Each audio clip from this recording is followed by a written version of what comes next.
Retirement is a word that brings mixed reception for many people, even including footballers.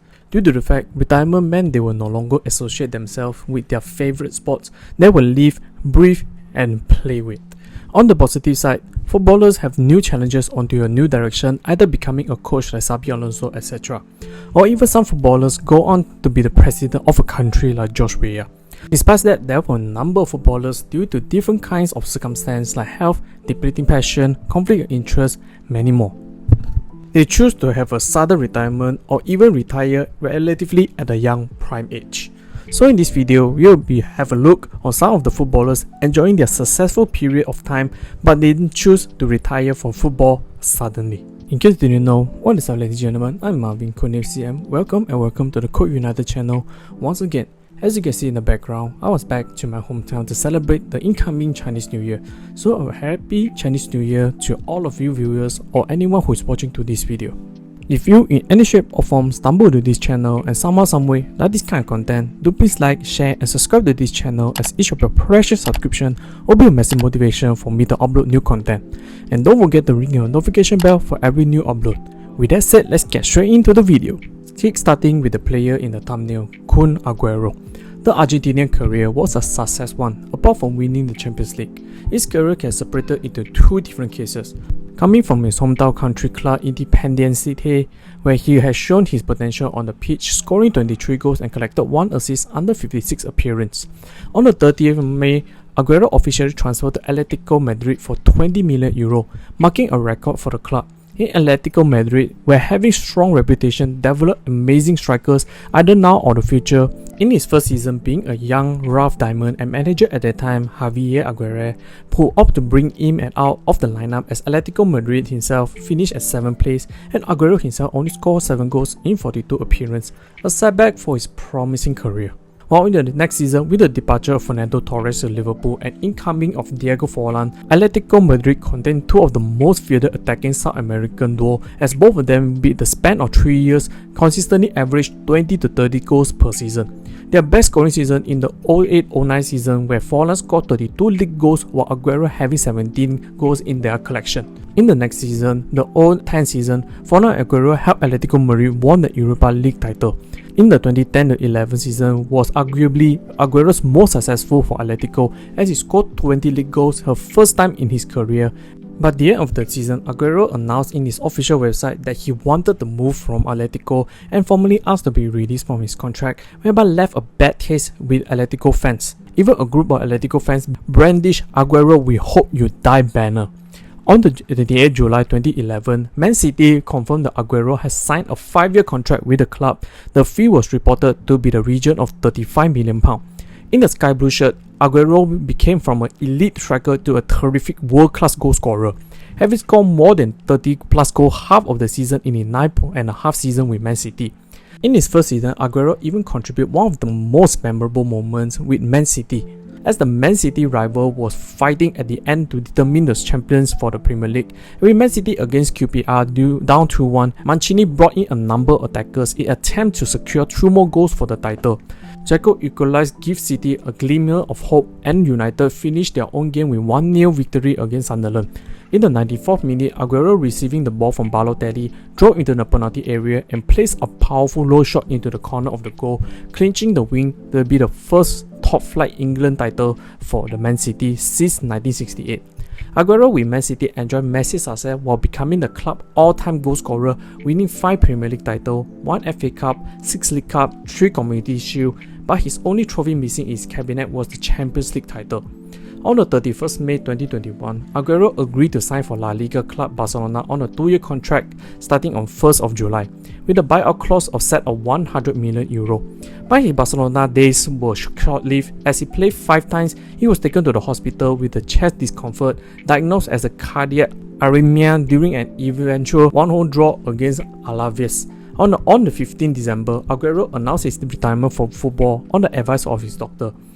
Aguero, despite in his 30s, still remained a spectacular goal scorer, but an example that his health fails him causes Aguero to eventually choose to retire. Next one, Marco van Basten, one of the most least discussed name in the footballing world. With strikers each many pundits or spectators spoken, we often discuss R9, Baggio, Romero, etc. But we rarely discuss Marco van Basten, the Dutch bomber. I added a name. I believe in not his, however it just fits into it. Van Basten started his career in the prestigious talent factory Ajax, where he also made his name known across Europe. He played his first match for Ajax on the 3rd of April 1982, coming as a substitute for Johan Cruyff, and scoring a debut goal in his team 5-0 victory over NEC. In the Ajax first 2 seasons, Van Basten had a slow and gradual start, but ever since from 1983 to 84 to the 1986 to 87, Van Basten showcased his unbelievable scoring ability, topping in the goal scoring chart in all 4 seasons, scoring an insane 118 goals in 112 matches. With the 86 to 87 season viewed to his most successful one, scored an astonishing 43 goals in 43 appearances, including the winning goal in the UEFA Cup Winners' Finals against Lokomotiv Leipzig in the 1987. Having achieved all in Netherlands in the 1987, Milan president Silvio Berlusconi signed Van Basten along with fellow countryman Ruud Gullit. In the 1988, the Dutch Legion complete when Frank Rijkaard joined the club. Van Basten in the Milan shirt continued his amazing scoring prowess, shows no sign of comfort under the new league and a whole new team. Even though he suffered an ankle injury that limited his playing time on just 19 games for the Italian side, the next 2 seasons Van Basten scored 19 league goals with total 32 goals in the 88-89 season and 25 goals in the 89-90 season, helped AC Milan win back-to-back Champions League title. At the same time, seeing him winning the Ballon d'Or or the title back-to-back proved he was one of the greatest players in the world at that time as well. Moving to his next couple seasons, while did win the Serie A back-to-back in the 91-92 season and 92-93 season, while also won the 1992 Ballon d'Or and the FIFA World Player of the Year award. Van Basten suffered a recurring ankle injury, particularly the match against Marseille in the Champions League final, after a hard tackle behind from Basile Boli commended Van Basten to the 3rd ankle surgery in his career. Initially, Van Basten was hopeful to playing for his country in the 1994 World Cup as well as his club in the 1994-95 season after spending the whole 93-94 season out of action, but his club ordered him not to take part in the World Cup amid fear of ruining his rehab. Yet he finally conceded defeat in his battle of recovery in the 17th August 1995 when he announced his retirement as a player on the age of 31-year-old after the 2 whole years on the sideline. Van Basten made a farewell appearance thanks to Milan fans before a home game at the San Siro. Van Basten was another definition retired due to health issue, but unlike Aguero, Van Basten's retirement was due to early days where tackles were much more lethal and less punishment by the referees. At that time, those hard tackles in the 80s or 90s, some easily as a straight red card and in today's game, were a common one. Besides, players at that time felt more pressure to play despite a long-time effect it had not only on their career but their health. Also fearing to losing their place in the team to the positional rivals, thus their injury did not have enough treatment or rest. Since then, Van Basten became a player that shined the brightest but not the longest. Lastly, we'll be talking about Hideyoshi Nakata. In the March of 2004, one of the football's most recognizable name, Pele, named Nakata in his FIFA 100, a list of top living footballers at that time. Nakata was one of 2 Asian footballers on the list, showcase how Nakata a football talent himself. Unlike football today, Asian football was not as highly sorted because football in Asia usually viewed to not dominant nor technical on par with the Western country. But there were exceptions. Hideyoshi Nakata started his career like a typical Japanese footballer, played at the J1 league side Belmare Hiratsuka, now known as Shannon Belmare, a key player for the Japanese side where he helps the Cubs to win the 1995 Asia Cup Winners' Cup, the first Asia title in the club history. In the final against El Talaba, he scored a winning goal in the 81st minute. And after the 1998 World Cups in France, Nakata was signed by the Perugia in Italy Serie A for $4 million, becoming the second Japanese player to ever appear in the Italian top flight after Kazuyoshi Miura had done it for Genoa 4 years earlier. In his first season in Italy, Nakata scored 10 goals, his single season highest total. While in January 2000, after 1.5 years at Perugia, Nakata moved to Roma for 42 billion RE, equivalent to 22 million euro in today's money value, helping him team win the Serie A title. The highlight of Nakata's career at Roma came on 6th of May 2001 in the Serie A match against Juventus.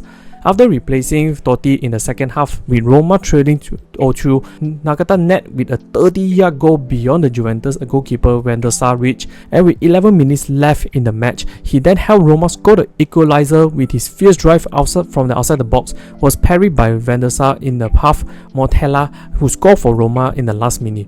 The match ended to a 2-2 draw, and Roma maintained a 6-point margin at the top of the league table. And in the summer of 2001, Nakata penned a 4-year deal with Parma for a transfer fee of 55 billion lire, equivalent to 28 million euro, a world record payment for an Asian player, which would be not broken for 14 years. Nakata played there for 2.5 seasons, where he scored a crucial goal after coming on as a substitute in the first leg of 2002 Coppa Italia final against Juventus, which Parma eventually won. In later years, Nakata have 2 more spells for Bologna and Fiorentina, and even played in the Premier League for Bolton with only mild success. After 10 years of football experience in his belt, especially after the 2006 World Cup, 3rd of July 2006, Nakata announced his retirement from professional football and the Japanese national team on his personal website at the age of just 29, a rather prime age for a footballer. Nakata cited his reason for retirement in an interview in 2014 with the TMW magazine due to no longer enjoy football and wanted instead to see what's going on in the world. He also further admit, "Day after day I realized that football had just become a big business. I could feel that a team was like a big family, but it stopped being like that. I was sad, that's why I stopped." In the simple terms, because of his Asian passport, he was viewed more of a marketing tool rather than a footballer himself. Nakata right now focusing more on modeling and personal brand, named the Asian Beckham due to his sense of fashion. That's the end of the video. What do you guys think? I know there were bucket loads of amazing players retired due to various reasons, but because of the video length, I have to shorten to just 3. So do comment below for the players you guys would like me to discuss. And hope you all enjoyed this video. I will see you all in the next one.